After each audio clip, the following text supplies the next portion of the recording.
আশা করছি সবাই ভালো আছো, সুস্থ এবং নিরাপদে আছো। আমিও ভালো আছি আলহামদুলিল্লাহ। আজকে অনলাইন ক্লাসে সবাইকে সুস্বাগতম জানাচ্ছি। অষ্টম শ্রেণীর গার্হস্থ্য বিজ্ঞান ক্লাসে গতদিন আমরা পড়েছি পাঠ্য বইয়ের অষ্টম অধ্যায় খাদ্য পরিকল্পনা। আজকেও আমরা এই অষ্টম অধ্যায়ের বাকি অংশ পড়ব। তো এই খাদ্য পরিকল্পনার গত ক্লাসে আমরা জেনেছি খাদ্য পরিকল্পনার মধ্যে অন্তর্ভুক্ত যে সমস্ত বিষয়গুলো আছে, যেমন মেনু তৈরি, মেনু কাকে বলে, মেনু তৈরির বিবেচ্য বিষয়, মেনু তৈরির নীতি, তারপর মেনু তৈরির গুরুত্ব, এগুলো সম্পর্কে আমরা মোটামুটি জানতে পেরেছিলাম। আজকে আমরা জানব ওজনাধিক্য শিশুর খাদ্য পরিকল্পনা। তো প্রথমে আমরা আমাদের যে জিনিসটা জানতে হবে যে ওজনাধিক্য কি। এখানে একটা শব্দ আছে ওজনাধিক্য। এই ওজনাধিক্য শব্দটাকে যদি ভাঙা হয় তাহলে আসে ওজন আর হচ্ছে আধিক্য।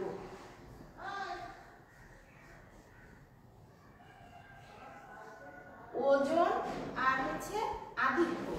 ওজন তো আমরা জানি যে কোনো কিছুর পরিমাপের জন্য, মানে পরিমাপকে সাধারণত ওজন বলে। আর আধিক্য হচ্ছে অধিক, অধিক অর্থাৎ বেশি। অধিক শব্দ থেকে এই আধিক্য শব্দটা এসেছে।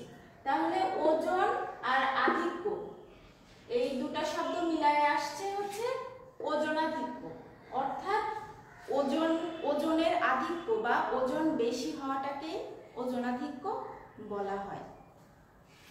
সহজ কথায় এক একটা নির্দিষ্ট বয়সের বা এক একটা নির্দিষ্ট বয়স সীমা অনুযায়ী ওজনের একটা নিম্ন সীমা এবং একটা উচ্চ সীমা থাকে। তো যদি কোনো শিশু বা কোনো ব্যক্তির ওই উচ্চ সীমা ছাড়িয়ে গিয়ে আরো বেশি ওজন হয়ে যায় তাহলে তাকে ওজনাধিক্য বলা হয়।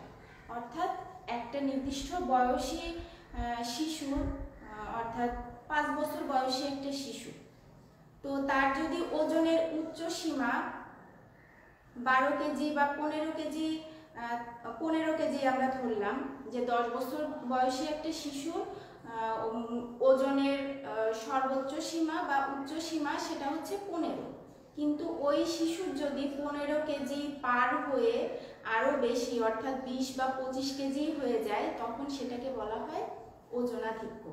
আবার ঠিক একইভাবে যে ওজনের যে বয়স অনুযায়ী যে নিম্ন সীমা, অর্থাৎ 10 বছরের একটা শিশুর ওজন 10 থেকে 15-র মধ্যে হতে হবে। মানে 10 হচ্ছে নিম্ন সীমা, 15 হচ্ছে উচ্চ সীমা। যদি 15 পার হয়ে আরো অনেক বেশি হয়ে যায় তাহলে সেটা ওজনাধিক্য। আর যদি 10-এর নিচে নেমে যায় তাহলে সেটা হচ্ছে তাকে ওজনাধিক্য বলা যায় না, বরং তাকে স্বল্প ওজনের শিশু বলা হয়, যেটা আসলে শিশুর জন্য অনেক বেশি ক্ষতিকর।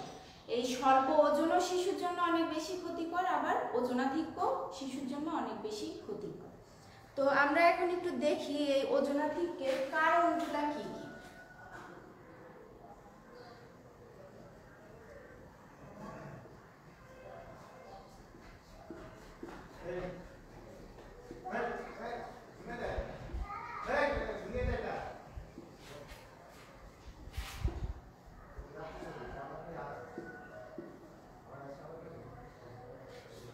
ওজনাধিক্যের কারণ, প্রথমে যে কারণটা আছে আমরা সবাই জানি যে প্রয়োজনের তুলনায় বেশি খাবার খাওয়া।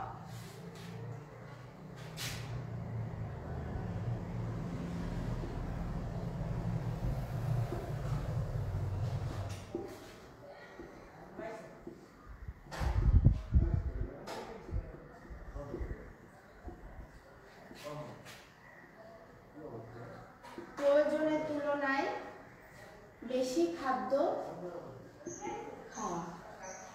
অর্থাৎ একজন শিশুর শারীরিক যে চাহিদা বা তার খাবারের যে চাহিদা সেটা ছাড়াও যদি আরো প্রয়োজনীয় মানে প্রয়োজনের অতিরিক্ত খাবার সে গ্রহণ করে তাহলে কিন্তু ওজন বাড়তে বাড়তে একটা সময় ওজনাধিক্যের সৃষ্টি হয়। অর্থাৎ শুধু শিশুদের ক্ষেত্রেই না, এটা যে কোনো বয়সী ব্যক্তির ক্ষেত্রে তার শারীরিক চাহিদার চেয়ে বেশি খাবার যদি গ্রহণ করা হয় এবং এটা যদি প্রতিনিয়ত চলতে থাকে দীর্ঘদিন ধরে, তাহলে একটা সময় ওজন বাড়তে বাড়তে ওজনাধিক্যের সৃষ্টি হয়। তো প্রথমেই যে কারণটা সেটা হচ্ছে প্রয়োজনের তুলনায় বেশি খাদ্য খাওয়া। এরপর যেটা আছে ক্যালোরি বহুল খাদ্য বেশি খাওয়া।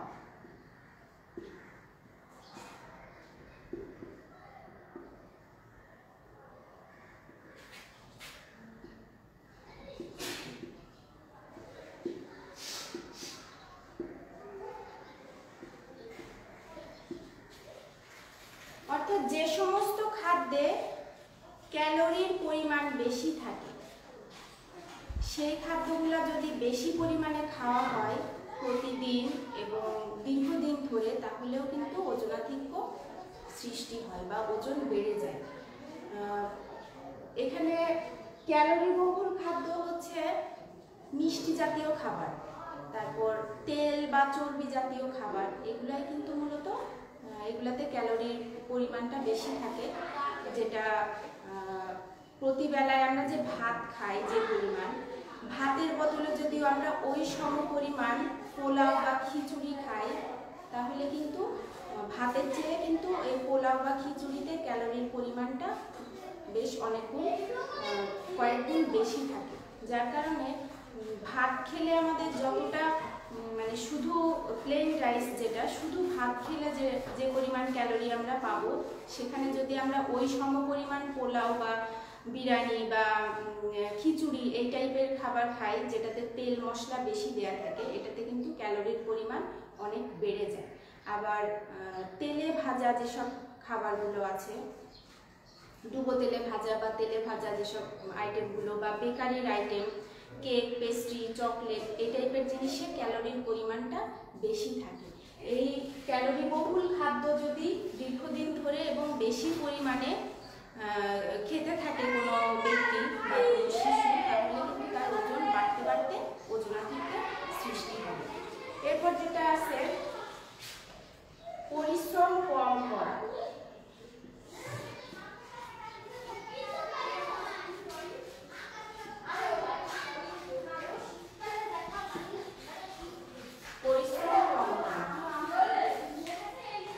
প্রত্যেকটা ব্যক্তি আমরা প্রতিদিন যে খাবারগুলা খেয়ে থাকি, এই খাবারের মাধ্যমে আমরা যে শক্তিগুলা পাই সেটা কিন্তু আমরা বিভিন্ন কাজকর্ম করে কিন্তু সেই শক্তিটা আমাদের ক্ষয় হয়ে যায়। এই জন্য কিন্তু একবেলা খাওয়ার পরে আরও একবেলা খাওয়ার প্রয়োজন হয় এবং এটা কন্টিনিউয়াসলি এই জন্য চলতে থাকে। খাবার খেয়ে আমরা যে শক্তিটা দেহে অর্জন করি বা যে শক্তিটা আমরা পাই, সেটা আবার বিভিন্ন কাজকর্ম বা বিভিন্ন পরিশ্রমের মাধ্যমে সেটা কিন্তু খরচ হয়ে যায়, শরীরে সেটা জমা হয়ে থাকে না। কিন্তু যদি ক্যালোরি বহুল খাদ্য বেশি খাওয়া হয় এবং সেই তুলনায় পরিশ্রম যদি কম করা হয়, তাহলে কিন্তু ওই ক্যালোরিটা শরীরে আস্তে আস্তে জমতে থাকে এবং দীর্ঘদিন এই অবস্থা চলতে থাকলে ওজনাধিক্যের সৃষ্টি হয়। এই জন্য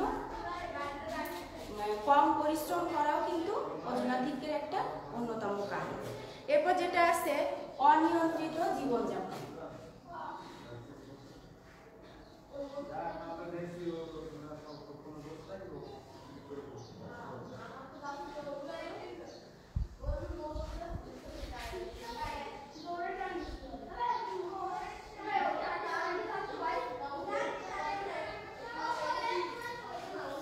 অনিয়ন্ত্রিত জীবনযাপন, এটা খুবই গুরুত্বপূর্ণ একটা পয়েন্ট। বর্তমান যুগে আমরা এই তিনটা পয়েন্ট সম্পর্কে কম বেশি জানি এবং মেনে চলার চেষ্টা করি, কিন্তু সমস্যা হচ্ছে এই 4 নাম্বার পয়েন্টটা। এটা সম্পর্কে আমাদের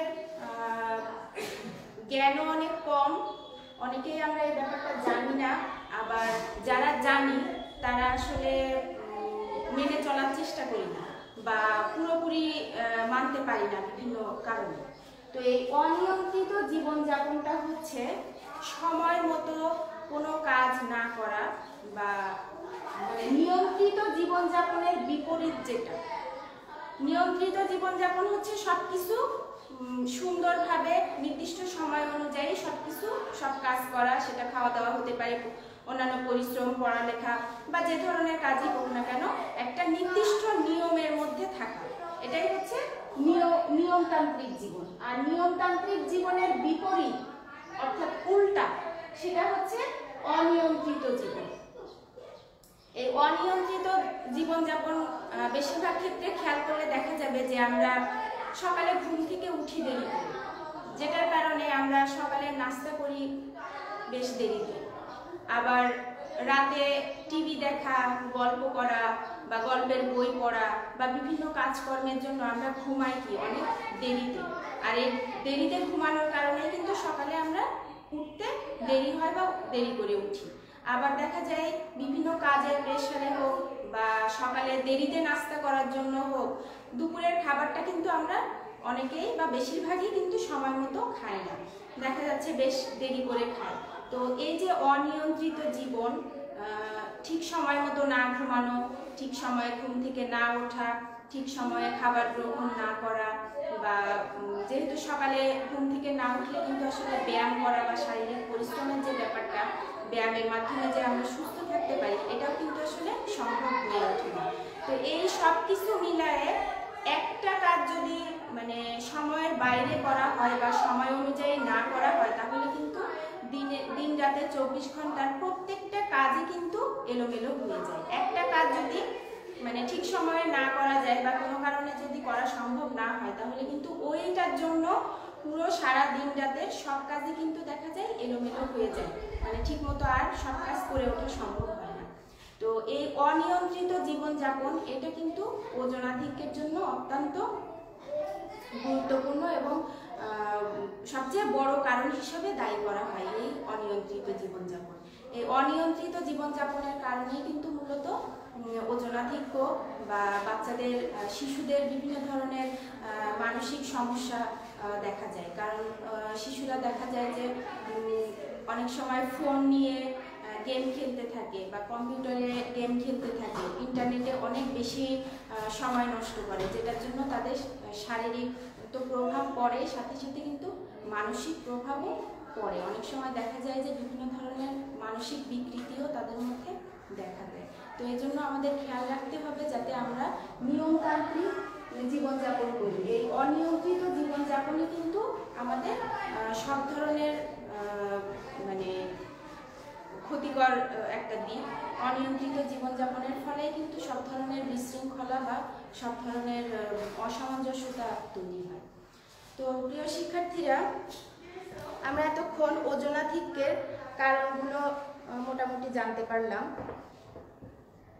এখন আমরা জানবো ওজনাধিক্যের কুফল, অর্থাৎ ওজনাধিক্যের ক্ষতিকর দিক কি কি আছে।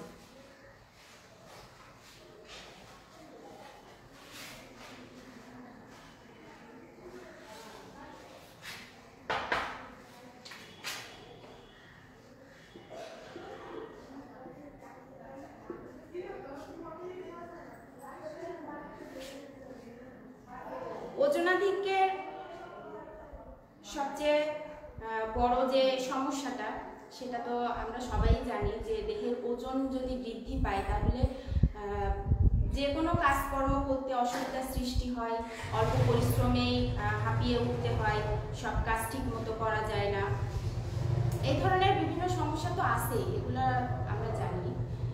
তো এর বাইরে আরও কি কি সমস্যা হতে পারে সেটা আমরা একটু দেখি। তো এই ওজনাধিক্যের কুফল বা ক্ষতিকর দিক, এর মধ্যে সবথেকে মারাত্মক যেটা, সেটা হচ্ছে বিভিন্ন ধরনের অসংক্রামক রোগে আক্রান্ত হওয়া।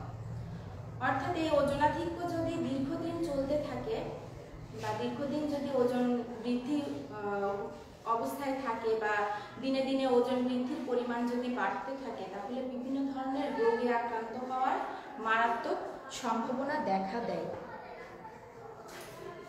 যেমন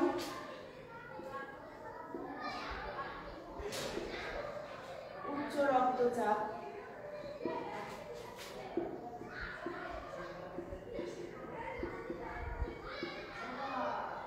ডায়াবেটিস,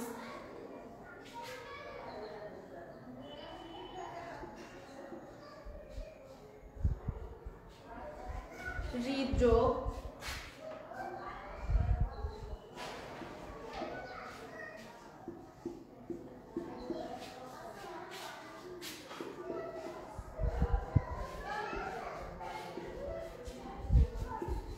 পিত্তথলির পাথর,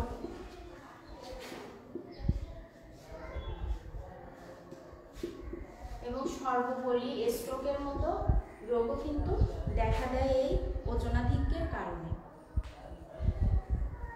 তো ওজনাধিক্যের কারণে যেহেতু এই বিভিন্ন ধরনের মারাত্মক রোগগুলো সৃষ্টি হয় এবং এই রোগগুলো কিন্তু একবার দেখা দেওয়ার পরে এগুলা কিন্তু কখনোই পুরোপুরিভাবে নির্মূল করা সম্ভব না।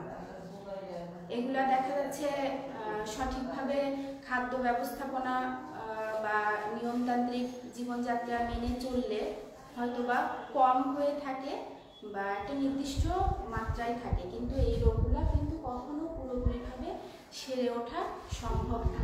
এই জন্য এইসব রোগের হাত থেকে বাঁচার জন্য আমাদেরকে ওজনের ব্যাপারে সতর্ক থাকতে হবে এবং ওজনাধিক্যের সৃষ্টি যাতে না হয় সেইভাবে আমাদের খেয়াল রাখতে হবে। বিশেষ করে প্রাপ্তবয়স্কদের তুলনায় শিশুদের ক্ষেত্রে ওজন বৃদ্ধি পাওয়া বা ওজনাধিক্যের সৃষ্টি হওয়া কিন্তু অনেক বেশি ক্ষতিকর। তো এই ব্যাপারটা আমাদের খেয়াল রাখতে হবে যে ওজনাধিক্যের কারণে যে শুধুমাত্র দেহের ওজন বেড়ে যাওয়ার কারণে হাঁটা চলা বা কাজকর্ম করতে অসুবিধা হয় শুধু কিন্তু তাই না, এর পাশাপাশি এই ধরনের মারাত্মক রোগও হতে পারে, যেটা একবার হলে আর কিন্তু কখনো পুরোপুরি নির্মূল করা সম্ভব না।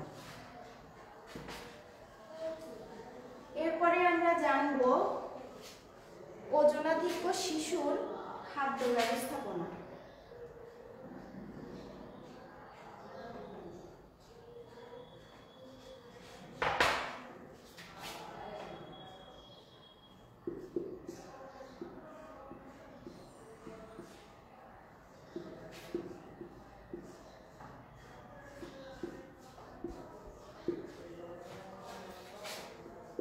প্রথমে আছে শস্য ও শস্য জাতীয় খাদ্য।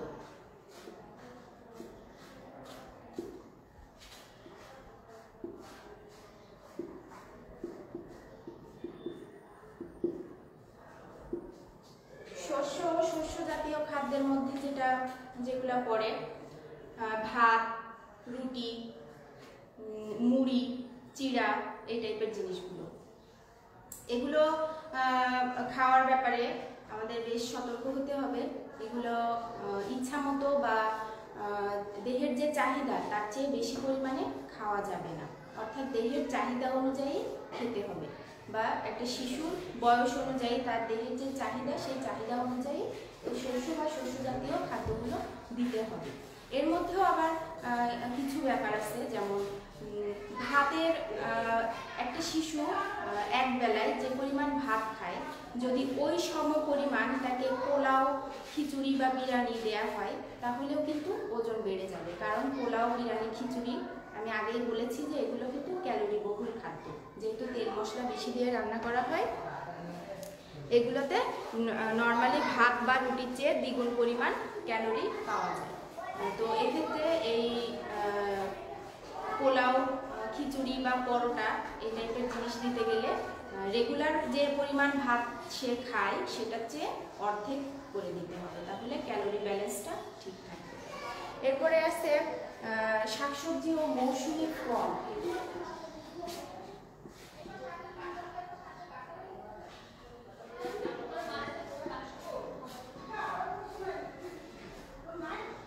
শাকসবজি ও মৌসুমী ফল, এই শাকসবজি ও মৌসুমী ফলের ক্ষেত্রে কোনো বাধা নাই। এটা শিশুরা হোক আর প্রাপ্তবয়স্করা হোক এটা ইচ্ছা মতো খেতে পারবে, বা প্রয়োজনের চেয়ে বেশি খেলেও এটাতে সমস্যা নাই। আচ্ছা, এরপরে আছে প্রোটিন। প্রোটিনের চাহিদা মেটানোর জন্য